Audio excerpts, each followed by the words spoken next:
You know what's strange about getting older? People stop saying things to your face, they start whispering them instead, and sometimes those whispers change everything. My name is Margaret Collins. I'm 67 years old, and until last summer, I believed my family respected me. Ha ha ha, funny how life humbles you like that, right? For more than 3 decades, my favorite place in the world had been a little wooden lake house sitting quietly beside Silver Pine Lake. My late husband Daniel and I bought that house 32 years ago, back when our son Ethan was still figuring out what he wanted to do with his life. I still remember the day Daniel and I signed the papers. We stood on that empty porch, looking out over the water while the wind moved through the trees, and Daniel squeezed my hand and said, "This place is going to hold a lot of memories." Oh, he was right about that. He was very right. Every summer after that, our lake house became the heart of our family, especially on the 4th of July. That day was always special. We'd hang red, white, and blue ribbons along the porch railing, Daniel would grill burgers by the dock, Ethan would light sparklers, and later we'd all sit together watching fireworks explode over the lake while the water reflected the colors like a painting. It became a tradition, the kind of tradition families talk about for years. Even after Daniel passed away 8 years ago, I kept the tradition alive. I told myself that keeping the house full of laughter was the best way to honor him. And for a while it felt like it worked. When Ethan married Jessica 5 years ago, I truly tried to welcome her into that tradition. At first she seemed sweet, polite, always smiling. The kind of woman who compliments your cooking and calls you mom. But somewhere along the way something changed. I didn't notice it right away. Changes like that rarely happen loudly. They creep in slowly like a quiet draft under a door. It started with small things, little comments. Jessica began taking over the July 4th planning. "Oh, Margaret, don't worry about the decorations this year," she'd say with that perfectly practiced smile. "I've got it handled." At first I thought she was just trying to help, and honestly, I appreciated it. Planning those parties used to be Daniel's job and mine together. Doing it alone sometimes made my chest feel heavy, sigh like something was missing. So when Jessica started organizing the food, the music, the guest list, I let her. Maybe that was my first mistake. Weeks before the party last summer, the house started filling with activity. Boxes of decorations arrived. New patio lights, coolers, folding chairs. I watched Jessica moving around the house with her phone pressed to her ear, talking excitedly about the party. "It's going to be amazing this year," she told someone one afternoon while standing out on the patio. "We're really going all out." I smiled when I heard that. I remember thinking, well, at least the tradition is still alive. But then one evening something strange happened. I walked outside to bring in a basket of towels from the clothesline, and I heard Jessica talking again. She didn't know I was there. Her voice was softer this time, the kind of whisper people use when they think no one is listening. "Yeah," she said, laughing lightly. "It's going to be mostly our friends this year. Younger crowd, way better energy." I paused for a second. Younger crowd, that seemed like an odd way to describe a family gathering, but I shrugged it off. Maybe she just meant Ethan's friends from work. I started walking back toward the house, and that's when she said it. A sentence so casual, so effortless that at first I thought I must have misunderstood. She sighed and said, "Honestly, Margaret's getting a little too old for these parties anyway." I stopped walking. My heart gave a strange little jolt in my chest. Ha ha ha, you know that moment when you're not sure if you heard something correctly, when your brain tries to protect you by pretending the words weren't real. That's exactly what it felt like. I stood there holding that basket of towels, staring at the wooden boards of the porch floor while the wind moved through the trees around the lake. For a moment I told myself maybe she meant something else. Maybe I misunderstood the tone, maybe she wasn't talking about me, but then Jessica laughed softly again. "You know how it is," she continued. "Older people change the vibe, the vibe." Awkward silence settled over the lake like a heavy blanket. My throat tightened. I didn't step forward, I didn't interrupt. I just stood there listening, feeling something inside me quietly crack. After a moment I forced myself to keep walking toward the house like nothing had happened. Jessica never noticed me. She was still on the phone, still laughing. I set the basket on the kitchen counter and stared out the window toward the lake. My reflection looked back at me in the glass. 67 years old, wrinkles around my eyes, gray in my hair. Suddenly I wondered if maybe she was right. Maybe I was too old for loud music and fireworks and crowded docks. Maybe the world really did belong to younger people now. But then I remembered something important. That lake house wasn't just a party spot, it was my home. Daniel and I built those memories with our own hands. And yet somehow I was starting to feel like a visitor there, a guest in my own home. I tried to shake the feeling away. "Don't be silly, Margaret," I muttered to myself, letting out a quiet sigh.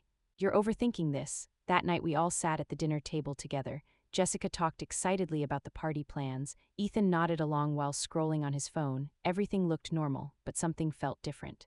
The conversation kept drifting back to their friends, their music, their plans. At one point, Jessica smiled brightly and said, "This year's going to be our best July 4th yet." That word lingered in the air longer than it should have. And then, later that night, just when I thought the strange feeling might fade, Jessica knocked softly on my bedroom door holding a small folded piece of paper in her hand. She smiled sweetly as she handed it to me. "I thought this might be easier than saying it out loud," she said gently.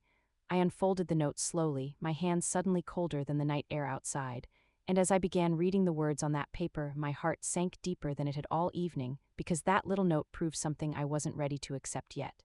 Jessica hadn't been whispering behind my back by accident. She meant every single word, and what that note said, well, let's just say it made me realize something important about my own family.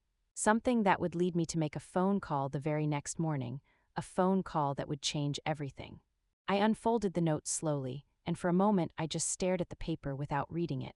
Funny how your body already knows something is wrong before your eyes even reach the words.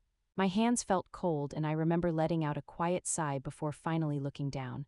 The message was written neatly in Jessica's careful handwriting. "Margaret, we thought it might be better if you sat this year's 4th of July party out. It's going to be a younger crowd and a high-energy event, and we don't want you feeling uncomfortable." I read it once, then again and again. Each time the words somehow felt heavier. "Sat this year's party out. Ha ha ha, imagine that. Sitting out the celebration in the very house my husband and I bought before Ethan even finished college." The irony almost made me laugh. Almost. Jessica was still standing in the doorway watching me with that polite smile she always wore, the one that never quite reached her eyes. "We just want you to relax this year," she said gently. "You've done so much over the years, you deserve a quiet evening." I looked up at her, trying to decide if this was some strange joke. "Relax," I repeated slowly. "Jessica, this party has been my tradition for 32 years. She shrugged lightly, like that detail didn't matter much. "Things evolve," she replied. "You know how it is." I heard footsteps behind her then. Ethan appeared in the hallway, rubbing the back of his neck the way he did when he was uncomfortable. "Mom," he said softly, "it's not a big deal, it's just a different kind of party this year." My stomach tightened. I looked from Jessica to Ethan, waiting for the moment when he would laugh and say this had all been a misunderstanding.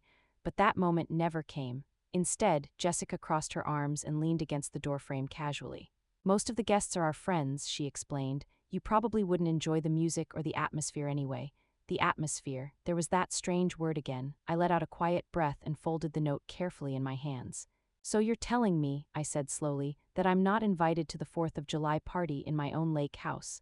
Jessica hesitated for half a second before answering.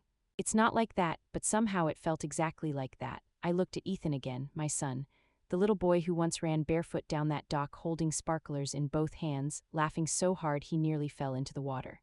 The boy whose scraped knees I cleaned, whose school lunches I packed, whose college tuition his father and I paid without hesitation. "Ethan," I said quietly, "is this really what you want?" He sighed and avoided my eyes. "Mom, please don't make this dramatic," he said. "It's just a vibe thing." "A vibe thing, ha ha ha." I actually laughed a little when he said that, though there was nothing funny about it. "A vibe thing," I repeated. "So I ruin the vibe now?" Ethan shifted awkwardly. "That's not what I meant." Jessica stepped in quickly. "Margaret, nobody is trying to hurt your feelings," she said. "We just think you'd be happier resting. These kinds of parties can be overwhelming." Overwhelming. I stood there silently for a moment, letting those words settle around the room like dust, then I nodded slowly. "All right," I said quietly. "If that's how you both feel." Jessica's smile widened slightly, like she was relieved the conversation was over. "Great," she said cheerfully. "We really appreciate you understanding." She turned and walked down the hallway, already pulling out her phone to continue planning the party I apparently wasn't invited to. Ethan lingered for a moment longer. "Mom," he muttered, "don't take it personally." Then he followed her. The hallway fell silent again. I stood there alone holding that little folded note, listening to the faint sound of Jessica laughing downstairs as she talked about decorations and guest lists and playlists. After a while, I walked slowly out onto the back porch. The lake stretched out in front of me, calm and quiet under the evening sky. The wooden dock Daniel built years ago creaked softly as the wind moved across the water. I sat down on the old bench at the end of the dock and stared out at the horizon. Fireflies blinked lazily in the tall grass along the shore. Somewhere across the lake, a boat engine hummed faintly before fading into silence. "Too old?" I whispered to myself. The words sounded strange in the open air. When Daniel was alive, he used to say age was just proof that you had survived enough life to gain wisdom. "Getting older is a privilege," he would say with a smile. "A lot of people never get the chance." I could almost hear his voice that night sitting there beside the water. I stayed on that dock for a long time.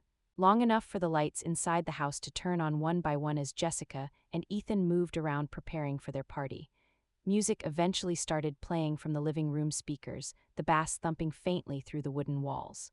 Cars began arriving not long after, doors slamming, laughter, voices calling out greetings. From where I sat on the dock, I could see people walking up the driveway carrying coolers and folding chairs. None of them looked toward the lake. None of them looked toward me. I realized something strange then. The party had already begun and nobody had even noticed I wasn't there. Ha ha ha, funny how that works, isn't it? Sometimes the quietest moments reveal the loudest truths. I watched the house glow warmly against the dark water, the music growing louder as more guests arrived. Jessica's voice floated through an open window, bright and excited. "Welcome, drinks are inside," she called cheerfully. Our lake house, she had called it earlier, our. I sat there hugging my arms against the cool night air and wondered how long that word had been changing meaning without me noticing. Maybe the change didn't happen tonight, maybe it had been happening slowly for years. The thought made my chest feel tight. For a moment I felt something close to tears rising in my eyes. But then I remembered something Daniel used to tell me whenever life knocked us down. He'd grin that stubborn grin of his and say, "Margaret, people only walk over you if you stay lying down." I took a slow breath and wiped my eyes before the tears could fall. Inside the house, someone turned the music up louder. Laughter erupted across the porch. The celebration was fully underway now, without me, without the woman who built that place from the ground up with her husband all those years ago. I sat there watching the lights reflecting off the water and realized something quietly important.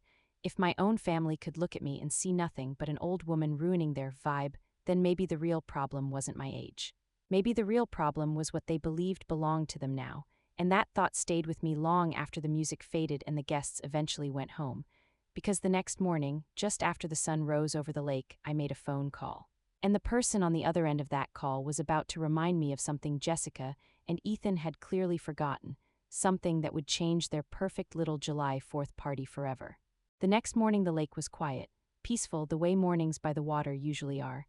The sky had that soft pale color right before the sun fully rises, and the air smelled like pine trees and lake water. Normally those mornings made me feel calm, but that morning felt different. I barely slept the night before. Every time I closed my eyes, I kept hearing Jessica's voice again. Too old? Ha ha ha, such a small sentence, yet somehow it echoed louder than the fireworks that usually filled the sky on the 4th of July. I made myself a cup of coffee and stood by the kitchen window staring out at the dock Daniel built all those years ago. The wood was faded now, but it was still sturdy. Daniel always believed in building things that lasted. Funny thing about people, though, sometimes they don't last the way wood does. I took a sip of my coffee and sighed softly. "All right, Margaret," I muttered to myself, "let's stop feeling sorry for ourselves." Because the truth was something inside me had shifted during the night. I wasn't crying anymore. I wasn't even angry. It felt more like clarity. The kind that arrives quietly after disappointment settles in your bones, and that clarity brought a memory back to me. Years ago, when Daniel and I bought this place, we had a long conversation with our lawyer about ownership. Daniel insisted on something that seemed unnecessary at the time. "Put the house in Margaret's name," he said. I remember laughing back then. "Why only mine?" I asked. Daniel shrugged and said, "Just in case someday someone forgets who built this place." At the time it felt like one of his harmless little jokes. But standing there in the quiet kitchen that morning, I suddenly realized Daniel might have understood people better than I did. I placed my coffee down on the counter and reached for my phone. My hands were steady now, no shaking. No hesitation, just calm determination. I scrolled through my contacts until I found the number I hadn't used in years. Richard Harper, our family lawyer. I pressed call. The phone rang twice before his familiar voice answered. "Margaret, well, this is a surprise." "Good morning, Richard," I said gently. "I hope I didn't wake you." He chuckled. "Not at all. What can I do for you?" I leaned against the counter and looked out toward the lake again before speaking. "I have a quick question about the lake house paperwork." There was a brief pause. "Everything all right?" he asked carefully. "Oh yes," I replied softly. "I just want to confirm something." I heard papers rustling on the other end of the line. Richard had handled enough legal matters for our family to know exactly which property I meant. "Give me a second," he said. "Let me pull up the file." While he searched, I listened to the quiet hum of the refrigerator and the distant cry of a bird outside. Such ordinary sounds, yet my heart was beating a little faster with every passing second. Finally Richard spoke again. "All right, I've got it," he said. "What would you like to know?" I took a slow breath before asking the question that had been forming in my mind since the night before. "Richard, whose name is officially on the deed for the lake house?" There was another short pause, then he answered plainly. "Yours." I closed my eyes for a moment. Only mine, yes, he said. Daniel insisted on that when you purchased the property. It's entirely under your ownership. Ha ha ha, I couldn't help it. A quiet laugh escaped my mouth, not a bitter laugh. Just one of those soft laughs that comes when life suddenly makes sense again. Margaret, Richard asked, did I miss something here? No, I replied calmly. Actually, you've clarified something very important. Is there a problem with the property? He asked. No problem, I said gently, just a realization. I walked slowly out onto the back porch while still holding the phone. The morning sun was finally beginning to rise over the lake, painting the water in soft golden light. It was beautiful, peaceful, exactly the way Daniel always loved it. Richard, I said after a moment, hypothetically speaking, if someone wanted to sell that property, how complicated would that process be? He hesitated slightly before answering. Margaret, are you thinking of selling the lake house? I watched the sunlight spread across the dock and let out a quiet breath. I'm thinking about exploring my options, I replied. Well, he said slowly, legally speaking you could list it whenever you want. Since you're the sole owner, there wouldn't be any complications. Sole owner, those two words felt strangely powerful. Not because I wanted power, but because they reminded me of something important. This house wasn't just a party venue. It wasn't a background for Instagram photos. It wasn't some trendy summer destination for Jessica's friends. It was the place Daniel and I built with our own sacrifices and dreams. Richard cleared his throat gently. Margaret, if something is going on, you know you can tell me. I smiled faintly. Oh, Richard, nothing dramatic, I said. Just a family situation that made me rethink a few things. He chuckled softly. Family situations tend to do that. We spoke for a few more minutes about paperwork and possibilities before ending the call. When I hung up the phone, I stood there on the porch for a long time staring at the water. The lake looked exactly the same as it had the day before. The same trees, the same dock, the same gentle waves touching the shoreline. Yet somehow everything felt different now, because I finally understood something my family seemed to have forgotten. The lake house they were so excited to host their party in, the place Jessica called our lake house, had never actually belonged to them at all. A small breeze moved across the water, rustling the leaves in the trees. I folded my arms and let out a long, slow sigh. Well, Daniel, I murmured quietly, looks like you were right again. I could almost imagine him standing beside me smiling, that stubborn little smile of his. Inside the house I heard movement upstairs. Jessica and Ethan were finally waking up after their late night of music and drinks and laughter. They had no idea that while they were sleeping, something important had already begun moving quietly behind the scenes. Because once I finished that phone call with Richard, I made another decision. And that decision led to something that would make Jessica scream so loudly later that afternoon that the entire lake could probably hear it. But at that moment, standing peacefully on the porch with the morning sun warming my face, I felt something I hadn't felt in a long time. Calm, not anger, not revenge, just calm certainty. Because sometimes the most powerful changes in life don't happen during loud arguments or dramatic confrontations. Sometimes they begin with something much quieter, something as simple as one phone call followed by a second one. And that second call, well, that was the one that truly changed everything. After I ended the call with Richard, I stayed standing on the porch for a while, just listening to the quiet. The lake looked calm, the kind of calm that makes you feel like the world is holding its breath. A soft breeze moved across the water and I wrapped my cardigan tighter around myself. All right, Margaret, I whispered under my breath, letting out a long sigh. Now what? Because clarity is a funny thing. It gives you answers, but it also leaves you standing at the edge of a decision. Inside the house, I could hear movement upstairs, footsteps, a door closing, Jessica's voice drifting down the hallway complaining about a headache. Ha ha ha, apparently the younger crowd's vibe had included a little too much wine the night before. I leaned against the railing of the porch and looked down toward the dock Daniel built. The same dock where Ethan used to run barefoot as a kid, waving sparklers in the air and shouting, "Look, Mom, look." Those memories felt like they belonged to another lifetime now. I closed my eyes for a second and remembered the very first 4th of July we spent here. The house wasn't even fully finished yet. The paint smelled fresh, the grass hadn't grown in properly, and Daniel burned half the burgers because the grill kept flaring up. We laughed about it all night. Next year we'll do it right, he said, flipping another burger while smoke curled into the sky. And we did, year after year, every summer that house filled with family, friends, music, laughter. It was never about showing off, it was about being together, but somewhere along the way that meaning had changed. I could feel it now more clearly than ever. The house wasn't about memories anymore, it had become a stage. A backdrop for photos and parties and social media captions. I sighed again and shook my head slowly. Our lake house, Jessica liked to call it. The word felt strange every time I heard it. Because legally, emotionally, historically, that house had always been Daniel's and mine, and now it was just mine. That realization sat quietly in my chest like a small, steady flame, not burning with anger, just glowing with truth. I went back inside and poured myself another cup of coffee. The house still smelled faintly like last night's party. Beer bottles clinked together in the recycling bin. A half-eaten bowl of chips sat on the kitchen counter. Someone had spilled soda on the floor near the fridge. The place looked less like a home and more like the aftermath of a college party. Ha ha ha, I couldn't help but shake my head. Just then Jessica walked into the kitchen wearing sunglasses and holding her phone. "Morning," she muttered, clearly not thrilled to see me awake. "Morning," I replied calmly. She opened the fridge, grabbed a bottle of water, and took a long drink before glancing around the kitchen. "Ugh," she groaned, "we really need to clean this place before the big party tomorrow." The big party. Funny how she said that like she was the host of everything now. I watched her silently for a moment before asking a simple question. "Jessica, how many people are coming tomorrow?" She looked up from her phone. "Around 40, she said casually. "Mostly our friends are." Again, I nodded slowly. 40 people, I repeated. "That's quite a crowd." "Yeah," she said with a small laugh. "It's going to be amazing." Then she added something that made my chest tighten just slightly. "Everyone's excited to see the lake house." I tilted my head a little. "Oh," she nodded enthusiastically. "I've been posting photos online all week. People love this place." Posting photos. That detail lingered in my mind like a puzzle piece that hadn't quite clicked yet, but I didn't ask anything else. Instead, I simply finished my coffee and placed the cup in the sink. "Well," I said softly, "I hope everyone enjoys themselves." Jessica gave a quick distracted smile and went back to scrolling through her phone. I walked out of the kitchen and down the hallway toward the front door. My car keys were sitting on the small wooden table near the entrance. I picked them up and slipped them into my pocket.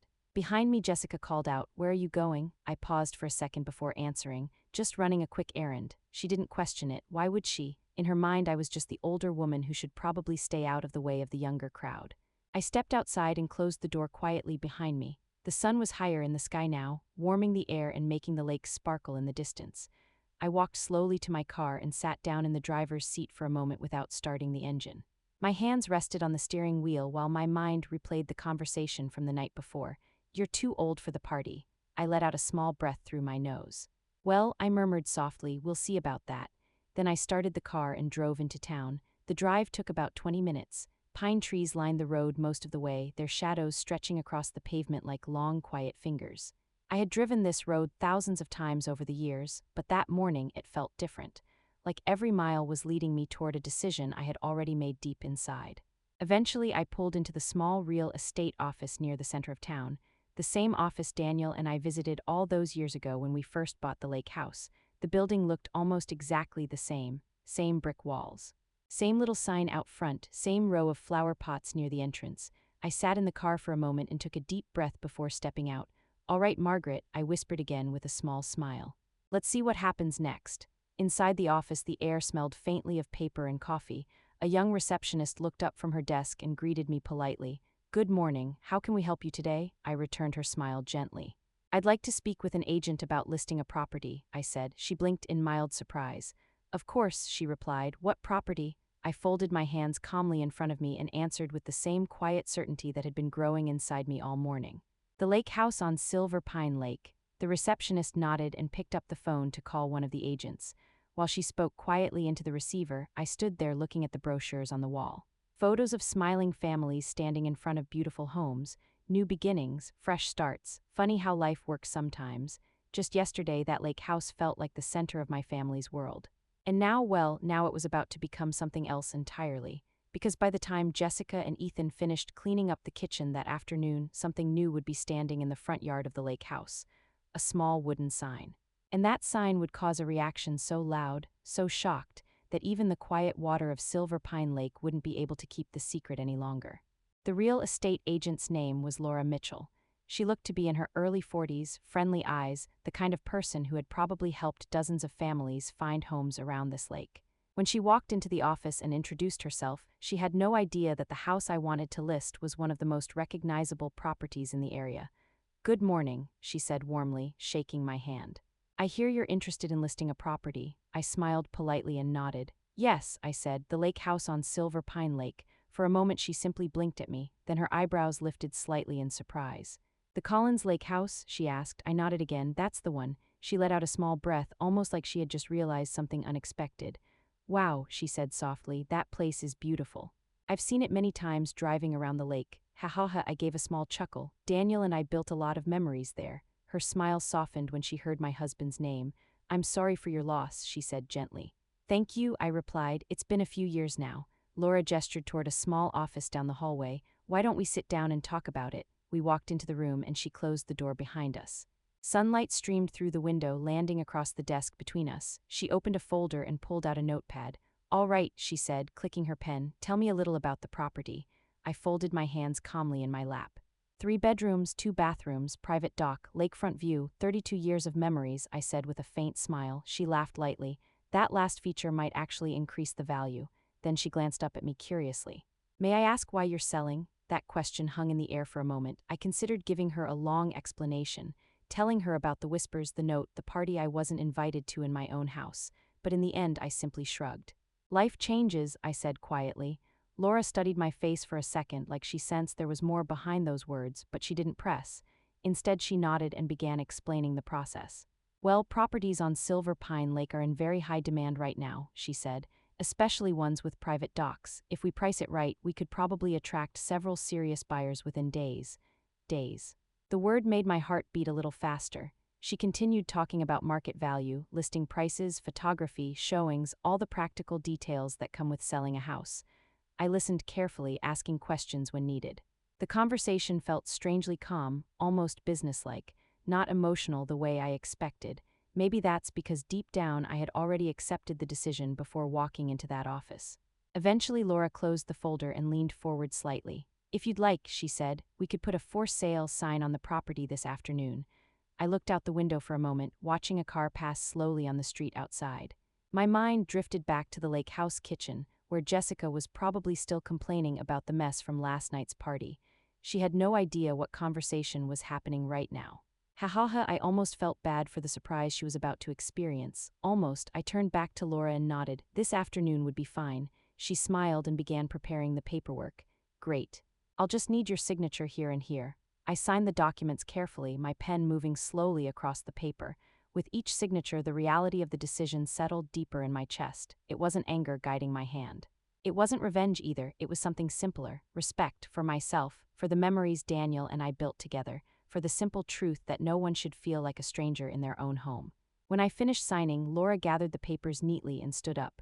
I'll head over to the property later today to put up the sign, she said, and we'll schedule professional photos tomorrow. I stood as well and shook her hand again. Thank you, I said sincerely. You're welcome, she replied warmly. I have a feeling this listing won't stay on the market long. As I walked out of the office, the afternoon sun felt warmer than it had that morning. The town looked the same as always, people walking along the sidewalk, cars passing slowly, a dog barking somewhere in the distance. Ordinary life continuing without any idea that something rather dramatic was about to happen back at the lake.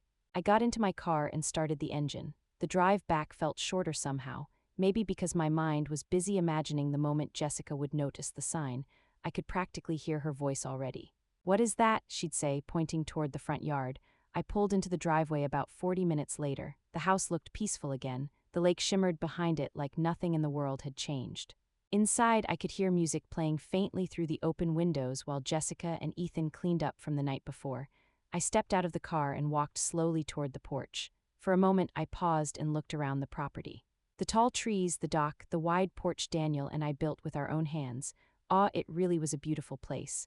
I placed my hand gently on the porch railing and let out a long breath. Thank you, I whispered quietly, not even sure who I was thanking. Maybe Daniel, maybe the house itself. Then I went inside. Jessica and Ethan were in the kitchen arguing about where to move the coolers for tomorrow's party. They both looked up when I walked in. Oh good, Jessica said quickly. Margaret, could you move some chairs from the porch to the yard later? We'll need extra seating.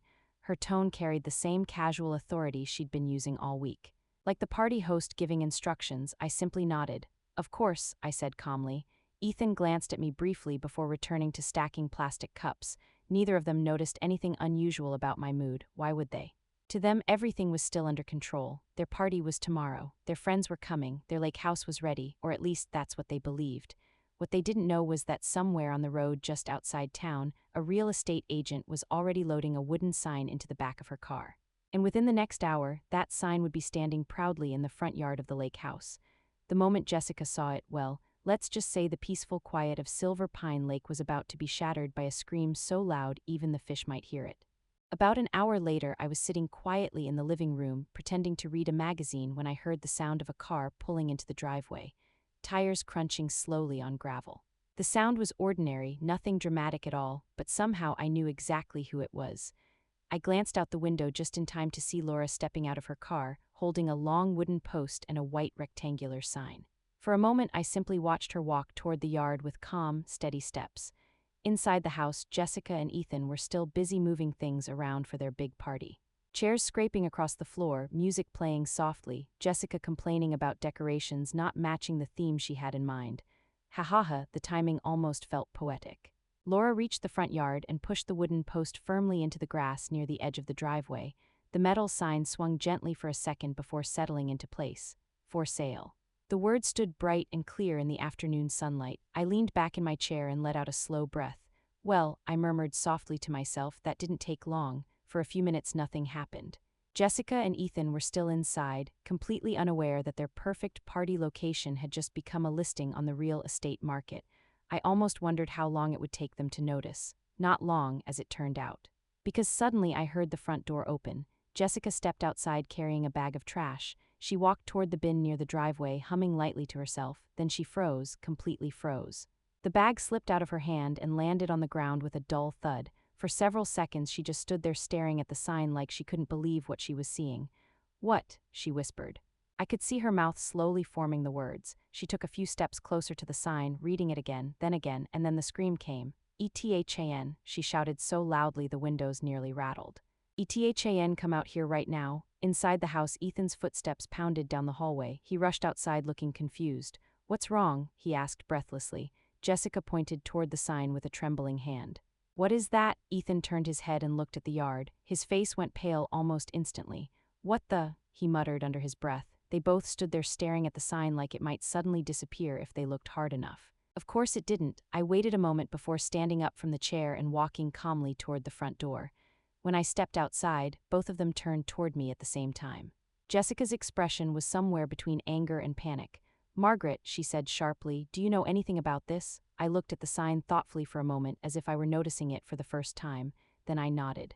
"Yes," I said simply. Ethan blinked in confusion. "Wait, you know about it?" I folded my arms comfortably and looked at them both. "Of course," I replied. "I'm the one who put it there." Silence fell over the yard. Even the wind seemed to pause for a second. Jessica stared at me like I had just spoken another language. "You what?" she said slowly. I smiled faintly. "I listed the house for sale." The color drained from her face so quickly it almost looked painful. "You can't be serious," she said. Ethan looked just as stunned. "Mom, what are you talking about?" I gestured casually toward the sign. "It's pretty self-explanatory." Jessica shook her head rapidly. "No, no, no," she said, laughing nervously. "This has to be some kind of misunderstanding." "There's no misunderstanding," I replied calmly. "The lake house is on the market." Ethan ran his hand through his hair, clearly trying to process what he was hearing. "Mom, why would you do that?" I looked at him gently. "Because it's my house." Those 3 words hung in the air like a quiet thunderclap. Jessica blinked several times. "Your house?" she repeated. I nodded slowly. "Yes. The property has always been in my name." Ethan frowned. "Wait, what?" I could almost see the realization beginning to dawn on him. Jessica looked from him to me and back again. "But this is our lake house," she said quickly. "Our family home." I tilted my head slightly. "Is it?" Her mouth opened, but no words came out. Ethan spoke instead, his voice uncertain. "Mom, we've been hosting things here for years." "Yes," I said gently. "And I allowed that." Jessica crossed her arms defensively. "Allowed," she repeated. "Margaret, we practically run this place now." Ha ha ha, I couldn't help letting out a soft laugh at that. "Apparently that's what you thought," I said. The tension in the yard grew thicker with every second. Jessica looked at the sign again, then back at me. "You're not actually selling it," she said firmly. "You're just trying to make a point." I shrugged slightly. "No point. Just a decision." Ethan stepped closer to me, lowering his voice. "Mom, please tell me this isn't because of what happened last night." I met his eyes calmly. "You mean when I was told I was too old for the 4th of July party?" He flinched slightly. Jessica's expression hardened immediately. "That's not what we meant," she said quickly. "It's just that." I raised my hand gently to stop her. "Jessica," I said quietly, "you don't need to explain." She looked momentarily relieved until I finished the sentence. "Because the explanation doesn't really matter anymore." The wind moved softly through the trees around the yard, rustling the leaves like quiet applause. Jessica glanced nervously toward the house behind her. The house she had been proudly showing off to her friends online all week, the house she had called our lake house. Except now that illusion had a large white sign planted firmly in the front yard. Ethan looked at the sign again and then back at me. "Mom," he said slowly, "if you sell this place, where are we supposed to go?" I gave him a small, thoughtful smile. "Well, Ethan," I replied gently, "you're young. I'm sure you'll figure it out." Jessica's eyes widened in disbelief. "You can't just do this right before the party," she snapped. I glanced at the sign again, letting the sunlight reflect off the bright letters. "Actually," I said softly, "I just did." And the moment Jessica realized I wasn't bluffing, the look on her face changed completely, because suddenly she understood something she had never even considered before. The lake house she had been proudly calling hers might not belong to her at all for much longer. Jessica stood there staring at the sign like it had personally betrayed her. Her mouth opened and closed twice before any sound came out. "This is insane," she finally said, letting out a shaky laugh. "You're not actually selling the house." I didn't answer right away. I just looked at the yard, the driveway, the tall trees that surrounded the property, the same view Daniel and I had admired for decades. Funny how peaceful everything still looked, even with all this chaos suddenly hanging in the air. Ethan rubbed his forehead and sighed deeply. "Mom, please," he said quietly. "Just tell us what's really going on." I turned my eyes toward him. "I already did," I replied gently. "The house is for sale." Jessica's voice shot up again. "But why?" she demanded. "Why would you do something like this?" I tilted my head slightly. I thought that part was obvious. Her expression hardened. "No, Margaret, it's not obvious." I looked between the two of them and gave a small shrug. "Well," I said calmly, "when someone tells you you're too old to attend a party in your own home, it tends to change your perspective." Jessica's face flushed immediately. "That's not what I meant," she snapped. I raised an eyebrow. "Really?" She hesitated. For a moment she looked almost embarrassed, but that moment passed quickly. Her voice turned defensive again. "You're twisting my words," she said. "I was just trying to create a certain atmosphere for the party." "A vibe," I reminded her softly. Ethan winced when he heard the word. "Ha ha ha." Apparently it didn't sound as clever in daylight as it had the night before. Jessica crossed her arms tightly. "You're overreacting," she said sharply. I let out a small sigh and leaned against the porch railing. "Jessica," I said gently, "I'm not reacting at all, I'm making a decision." She shook her head in disbelief. "You can't just throw away the house because of one comment." "I'm not throwing it away," I replied. "I'm selling it." Ethan glanced back toward the sign again, still trying to process everything. "Mom, how long have you been planning this?" he asked quietly. "Since this morning," I said, his eyebrows lifted. "This morning?" "Yes," I answered, "right after I spoke with our lawyer." Jessica's head snapped toward me. "Lawyer?" she repeated nervously. I nodded. "Just to confirm something about the property." Ethan's voice dropped a little. "What kind of confirmation?" I met his eyes calmly. "That the lake house has always been in my name." Silence spread across the yard again. Jessica blinked rapidly. "Wait, what?" she said. Ethan looked just as stunned. "You mean the deed?" "Yes," I said. "Only my name is on it." Jessica stared at Ethan like she expected him to correct me. "That can't be right," she said quickly. "We've lived here every summer for years." "Yes," I replied, "because I allowed it." Ethan swallowed hard. I could see the realization slowly forming behind his eyes. Jessica wasn't ready to accept it yet, though. "But we've been maintaining the house," she argued. "We've been hosting events here, taking care of the place, inviting people." I couldn't help smiling faintly. "Inviting people to my house," I said softly. Her jaw tightened. "It's our family house." "No," I corrected gently. "It's the house your father-in-law and I bought 32 years ago." Ethan looked down at the ground, clearly uncomfortable. Jessica, however, was starting to look more nervous than angry. "You wouldn't actually sell it," she said again, but her voice wasn't as confident this time. I tilted my head thoughtfully. "Why not?" She gestured toward the property like it should explain everything. "Because it's beautiful," she said. "People love this place." I smiled slightly. "Yes," I said. "Apparently they do." That answer seemed to make her even more uneasy. Ethan looked at me carefully. "Mom, what do you mean by that?" I folded my arms comfortably. "Jessica mentioned earlier that she's been posting photos online," I said. Jessica stiffened instantly. Ethan turned toward her slowly. "Posting photos?" he asked. Jessica shifted awkwardly. "Just pictures from the lake," she said quickly. I gave a small chuckle. "Not exactly." They both looked back at me. "I did a little searching this afternoon," I continued. "Curiosity can be a powerful thing." Jessica's eyes widened slightly. Ethan frowned. "Searching for what?" I reached into my pocket and pulled out my phone. With a few taps I opened the page I had looked at earlier and turned the screen toward them. "This," I said. Jessica's face drained of color the second she saw the photos. Ethan leaned closer to read the captions under the images. "Summer at our lake house," he read slowly. Then he scrolled down. "Our dream lake house." Another swipe. "Perfect weekend at our summer estate." He looked up at Jessica, confusion spreading across his face. Our summer estate, Jessica's voice came out small now. It was just for fun, she muttered. Ha ha ha, I couldn't help laughing softly. Fun, I repeated. You had people believing this property belonged to you. Ethan stared at the phone screen again. Jess, you told people this was ours. She avoided his eyes. It's basically ours, she said weakly. I shook my head slowly. Assumptions can be dangerous things. The breeze picked up slightly, causing the for sale sign to creak gently in the yard. Jessica looked at it again, her earlier confidence completely gone now. You can't do this right before the party, she whispered. I gave a small shrug. Timing is everything. Ethan ran his hands through his hair again. Mom, if people see that sign tomorrow, I nodded calmly. They probably will. Jessica looked like she might panic. My friends are coming here, she said. They think we're hosting. I smiled gently. Then I suppose tomorrow will be interesting. Her voice trembled now. You're humiliating us. I shook my head slowly. No, Jessica, I said softly. I'm simply correcting a misunderstanding. Ethan stared at the ground for a long moment before speaking again. Mom, he said quietly, are you really going through with this? I looked out at the lake behind the house, the sunlight sparkling across the water the way it had thousands of times before. Yes, I replied calmly. The house will be sold. Jessica's shoulders dropped slightly, like the weight of that reality had finally settled on her, and for the first time since she saw the sign, she looked scared. Because suddenly she realized something she hadn't thought about before. Once the lake house was gone, the image she had been showing the world might disappear with it.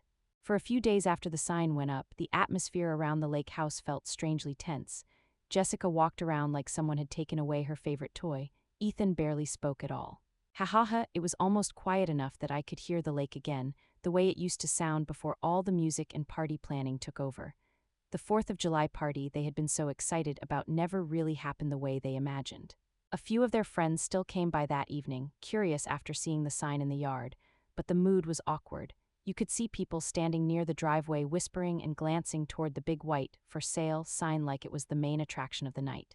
Jessica tried her best to act normal. I watched her walking around the porch greeting guests, forcing that bright smile onto her face again, but every few minutes her eyes drifted toward the yard, toward the sign. Toward the reality she couldn't ignore anymore. Some of the guests even asked questions out loud. Wait, is the house really being sold? One woman asked while holding a drink. Jessica laughed nervously. Oh, it's just something Margaret is thinking about, she said quickly. I didn't correct her, not yet. I simply sat quietly at the far end of the dock watching the fireworks over the lake. The same place where Daniel and I used to sit together every summer. The sky exploded with red and gold sparks reflecting across the water. For a moment I felt a small ache in my chest. Daniel would have loved that view. But oddly enough, I didn't feel sad about the house anymore. I felt free.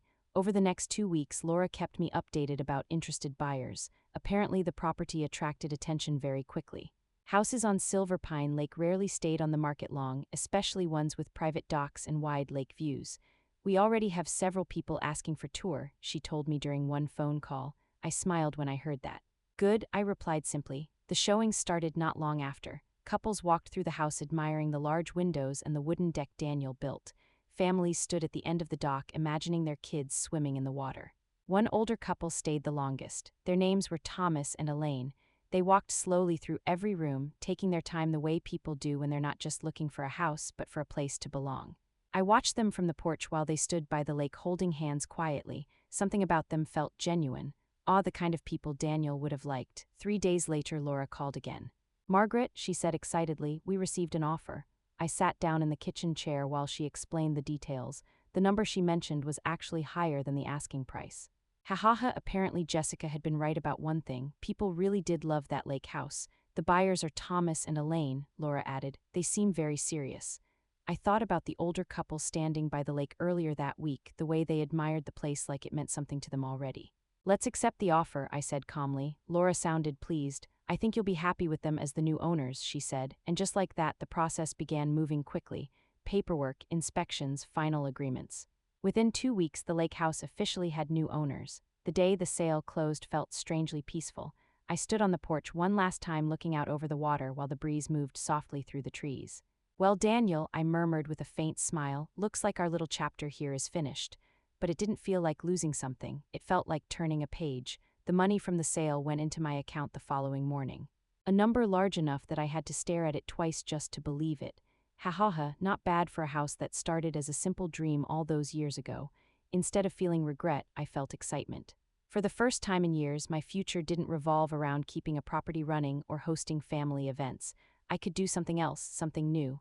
Within the next month, I booked several trips Daniel and I had always talked about but never taken. Alaska, Maine, even Italy. The travel agent looked delighted, helping me plan everything. "You're going to have an amazing time," she said while handing me the itinerary. I smiled warmly. "I think so too." Meanwhile, Ethan and Jessica had their own adjustments to make. Without the lake house, their summer plans changed quickly. Renting a place near the water wasn't nearly as easy or cheap as they expected. "I never said I told you so," that wouldn't have helped anyone. Life tends to teach its own lessons without extra commentary. One afternoon about a month later, Ethan called me. His voice sounded different than usual, softer.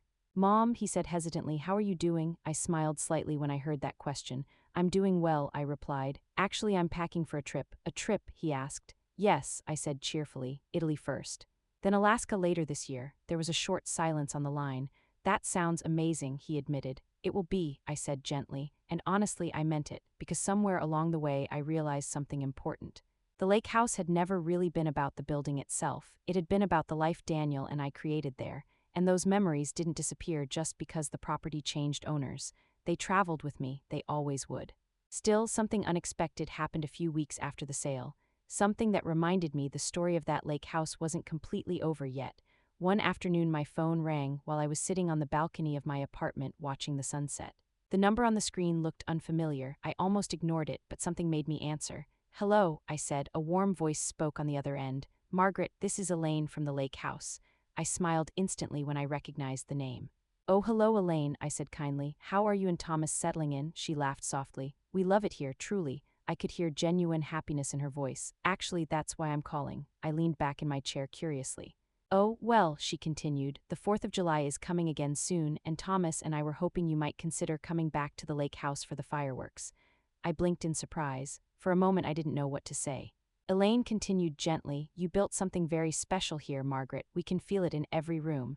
I looked out toward the fading sunset while her words settled in my mind. Funny how life works sometimes. Because suddenly the lake house I had sold was inviting me back again, and I had a feeling that returning there might reveal something I hadn't expected at all. For a moment after Elaine asked her question, I just sat there quietly holding the phone. The sunset in front of me had turned the sky soft shades of orange and pink, and the evening air felt warm against my face. "Come back to the lake house for the fireworks," she had said. "Hahaha, life really does have a strange sense of humor sometimes." I leaned back in the chair and let out a small sigh. "That's very kind of you," I said gently. "But I don't want to intrude." Elaine laughed softly on the other end of the line. "Intrude," she repeated. "Margaret, you're the reason that house exists the way it does. Thomas and I feel like we're just the next caretakers of something beautiful." Her words caught me off guard. I hadn't expected that kind of warmth. Most people would have simply bought the house and moved on with their lives, but Elaine sounded sincere. "We would really love for you to come," she added, "just for the evening." No pressure. I stared out at the sunset for another moment. Part of me hesitated. That house carried so many memories: Daniel laughing on the porch, Ethan running down the dock as a boy, summers filled with music and fireworks. Going back might feel strange, but another part of me felt curious. Curious to see what the house looked like now, and what it felt like to stand there without the weight of everything that had happened. "All right," I said finally with a small smile. "I'd love to visit." Elaine sounded delighted. "Wonderful, we'll be here all day preparing for the fireworks." After the call ended, I sat there quietly for a while, thinking about how unexpected that invitation had been. Sometimes kindness appears from the most surprising places.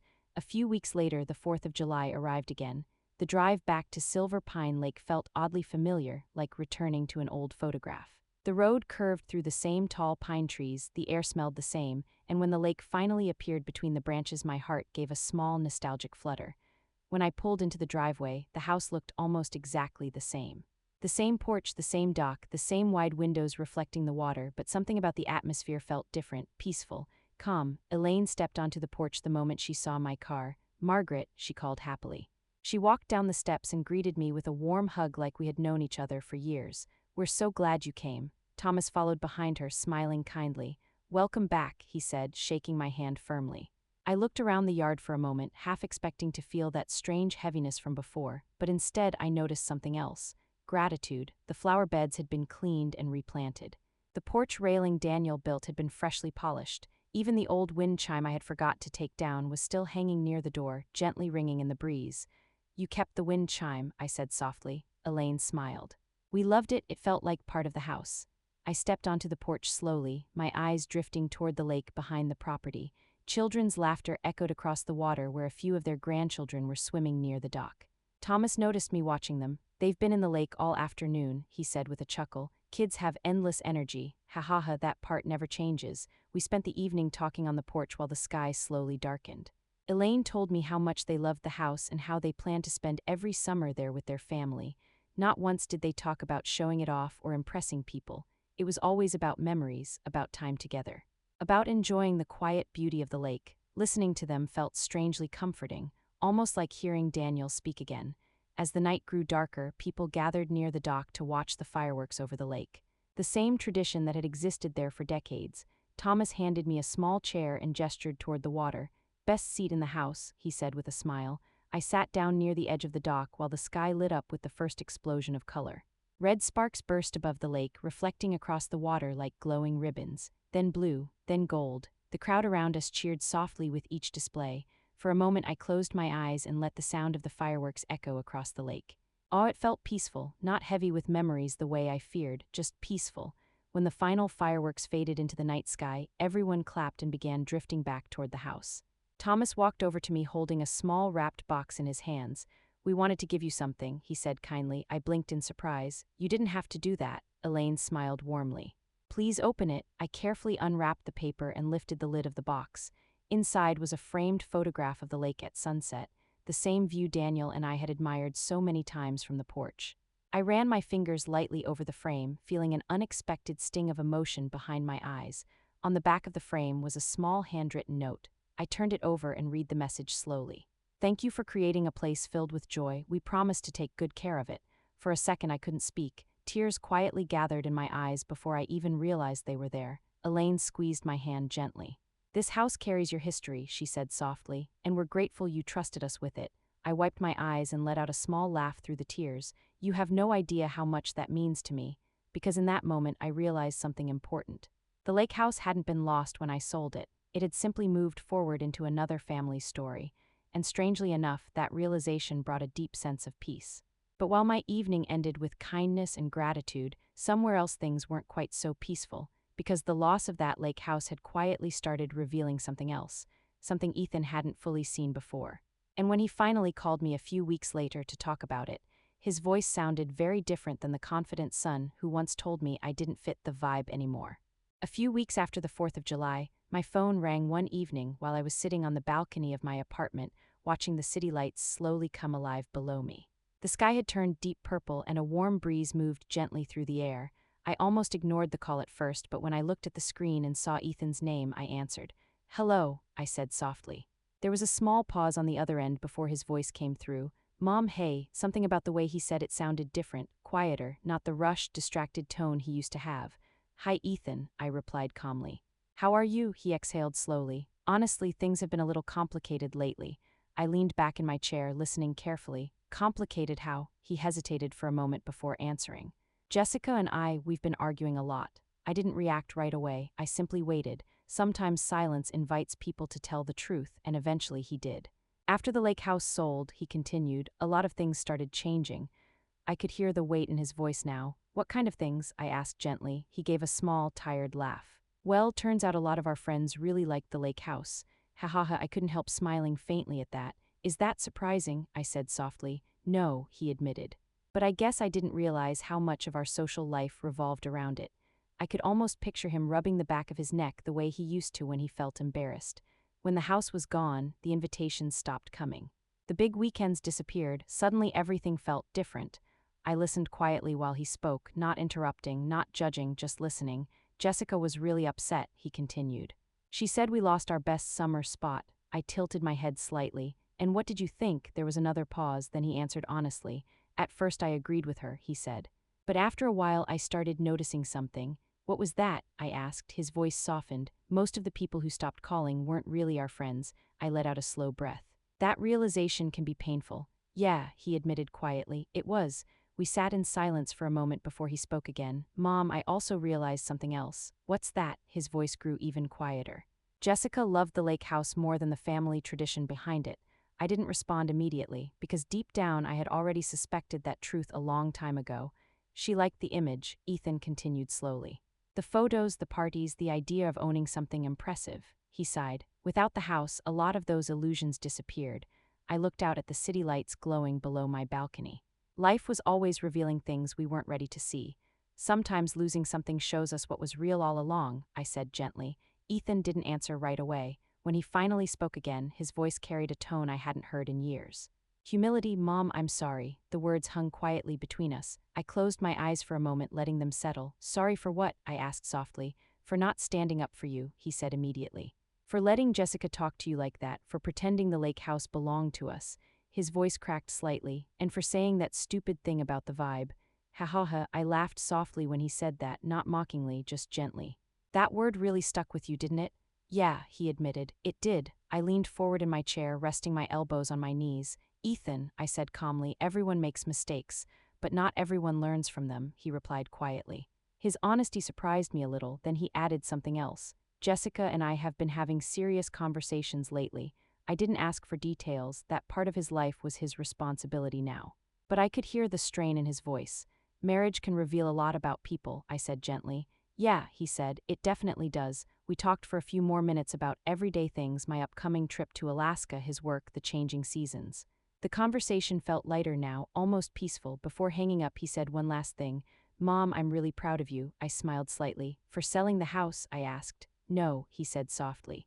For standing up for yourself. After the call ended, I sat quietly on the balcony for a while. The city lights below flickered like distant stars while the warm night air wrapped around me. My mind drifted back to that moment on the dock months earlier when I first heard those whispered words. You're too old for the July 4th party. Ha ha ha, funny how that sentence turned out. Because what Jessica really meant wasn't about age at all. What she meant was that I no longer fit the image she wanted to present to the world, but life has a funny way of correcting illusions. Selling that lake house wasn't about revenge, it wasn't about punishing anyone, it was about clarity. The simple realization that if someone tries to make you feel like a guest in your own home, you don't beg for a seat at their table. You quietly stand up, walk away, and build a new life somewhere else.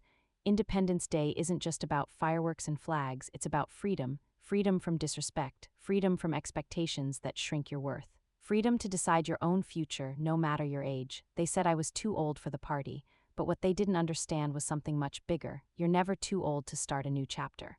And sometimes the bravest thing you can do is make one simple phone call that changes everything. And before you go, if this story made you think about your own life, your own family, or the courage it takes to stand up for yourself, take a moment to subscribe to this channel and join us for more real stories like this one. Because sometimes the quietest voices carry the most powerful lessons.